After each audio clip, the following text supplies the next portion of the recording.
Hello friends, તમારું સ્વાગત છે આશુ હોમ કુક કિચનમાં. હેલો ફ્રેન્ડ્સ, આજે હું બનાવવાની છું ગુંદાનો સંભારો. હવે અહીંયા ગુંદાનો સંભારો બનાવવા માટે તમે કોઈ પણ નાની સાઈઝ કે મોટી સાઈઝના ગુંદા લઈ શકો છો. અહીંયા તો ફ્રેન્ડ્સ, મેં અહીંયા 200 ગ્રામ જેટલા ગુંદા લીધેલા છે. હવે અહીંયા આપણે એક બાઉલમાં પોણો કપ જેટલી મેં અહીંયા છાશ લીધેલી છે. આ રીતે છાશ લઈ લેવાની એક બાઉલમાં. તો ફ્રેન્ડ્સ, અહીંયા બીજું એક વાસણ લઈ લેવાનું છે અને આપણે એમાં 2 ટેબલ સ્પૂન જેટલું મીઠું એડ કરી દેવાનું છે. તો ફ્રેન્ડ્સ, અહીંયા આપણે ગુંદાને હાથેથી પ્રેસ કરીને ફોડી લેવાના છે. તમે અહીંયા દસ્તાથી પણ ફોડી શકો છો. હું અહીંયા હાથેથી પ્રેસ કરીને ફોડી લઉં છું. બધા જ ગુંદાને આ રીતે ફોડી લેવાના છે અને આ રીતે અંદરથી આપણે ઠળિયો કાઢી લેવાનો છે. ગુંદાને આ રીતે મીઠું ભરીને સાફ કરી લેવાના છે. અંદર જે ચીકાશ હશે અને જે શીર હશે એ બધું જ જતું રહેશે, એકદમ સાફ થઈ જશે. અને આ રીતે છાશમાં એડ કરી દેવાના આપણે ગુંદાને. અહીંયા ગુંદા અથાણાની સિઝનમાં જ જોવા મળતા હોય છે અને ગુંદાનું સંભારો અને ભરેલું શાક બનાવવામાં આવતું હોય છે. તો ગુંદા આપણે અહીંયા લીલા લઈ લેવાના આ રીતે.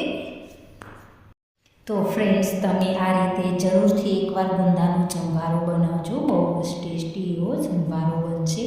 ખાટો મીઠો અને એવો સરસ ટેસ્ટી બનવાનો છે. તો ફ્રેન્ડ્સ, તમારે અહીંયા બધા જ ગુંદા ફોડીને આ રીતે છાશ ભરેલા બાઉલમાં તમારે નાખી દેવાના છે, જેથી બધું જ શીર ગળી જશે, જતું રહેશે. તો ફ્રેન્ડ્સ, અહીંયા આપણા હાથ ચીકણા ન થાય એ માટે અહીંયા આપણે આ રીતે ચપ્પુની મદદથી બધા જ ઠળિયાને આ રીતે કાઢી લેવાના. અહીંયા તમારે ગુંદાને 5 મિનિટ જેવા છાશની અંદર રહેવા દેવાના છે. અહીંયા ગુંદાને છાશમાં 5 મિનિટ રાખવાથી ગુંદાનો ખાટો મીઠો એવો સરસ ટેસ્ટ આવે છે. છાશ અહીંયા તમારે ખાટી લઈ લેવાની. તો ફ્રેન્ડ્સ, અહીંયા આ રીતે ગુંદા છાશમાં એડ કરવાથી જે કાંઈ થોડું ઘણું શીર કે ચીકાશ હશે એ બધું જ દૂર થઈ જશે, સાફ થઈ જશે અને ખાટા મીઠા એવા આપણા અહીંયા ગુંદા થઈ જશે. તો આ રીતે છાશમાં ગુંદાને એડ કરી દેવાના. હવે આપણે એક પેનમાં 1 ટેબલ સ્પૂન જેટલું ઓઇલ નાખીશું. હવે અહીંયા ઓઇલ ગરમ થાય એટલે આપણે ગુંદાને છાશમાંથી નિતારીને આ રીતે આપણે પેનમાં એડ કરી દેવાના છે. હવે અહીંયા ગુંદાને આ રીતે હલાવતા રહેવાના છે અને તેલમાં આપણે અહીંયા ફ્રાય કરી લેવાના છે. 2 થી 3 મિનિટ જેવા ગુંદાને અહીંયા આપણે ફ્રાય કરવાના છે. તો ફ્રેન્ડ્સ, તમે જોઈ શકો છો અહીંયા આપણા ગુંદા સરસ એવા ફ્રાય થઈ ગયા છે. આ રીતે ફ્રાય કરી દેવાના છે ગુંદાને.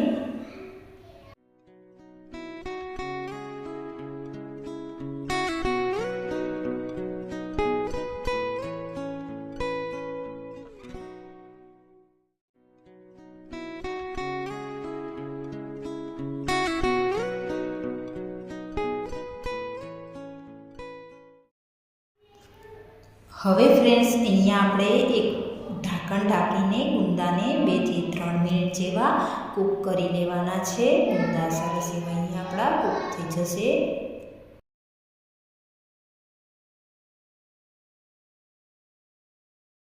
તો ફ્રેન્ડ્સ, તમે જોઈ શકો છો અહીંયા આપણા ગુંદાને કૂક કરવામાં 2 થી 3 મિનિટ થઈ ગઈ છે. તો આપણા ગુંદા સરસ એવા અહીંયા બફાઈ ગયા છે, ચડી ગયા છે, તમે જોઈ શકો છો. તો ફ્રેન્ડ્સ, તમે જોઈ શકો છો અહીંયા ગુંદામાંથી બધી જ ચીકાશ દૂર થઈ ગઈ છે. એકદમ સરસ સડી ગયા છે, એકદમ ડ્રાય પણ થઈ ગયા છે. ગુંદાને તમારે આ રીતે કૂક કરી લેવાના છે. હવે અહીંયા ફ્રેન્ડ્સ, આપણે 1/4 ટીસ્પૂન હિંગ એડ કરવાની છે અને 1/2 ટીસ્પૂન હળદર પાવડર એડ કરવાનો છે અને આ રીતે મિક્સ કરી લઈશું. હવે આપણે અહીંયા ગુંદાને. તો અહીંયા આપણા ગુંદા સરસ એવા ચીકાઈ અને ચડી ગયા છે, તમે જોઈ શકો છો.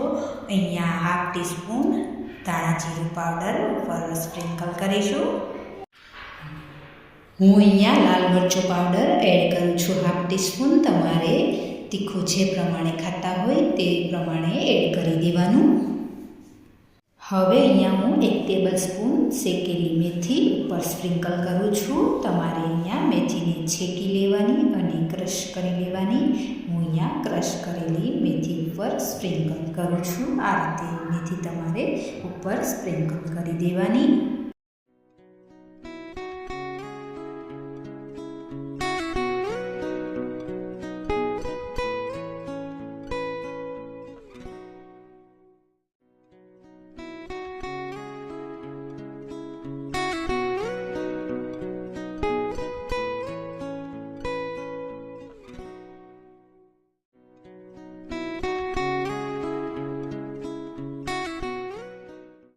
હવે અહીંયા આપણે ગુંદા ઉપર આ રીતે મીઠું સ્પ્રિંકલ કરી દેવાનું છે અને મિક્સ કરી લેવાનું છે. તો તૈયાર છે આપણો એવો ટેસ્ટી એવો સરસ ખાટો મીઠો અને સરસ એવો આપણો સંભારો ગુંદાનો તૈયાર છે.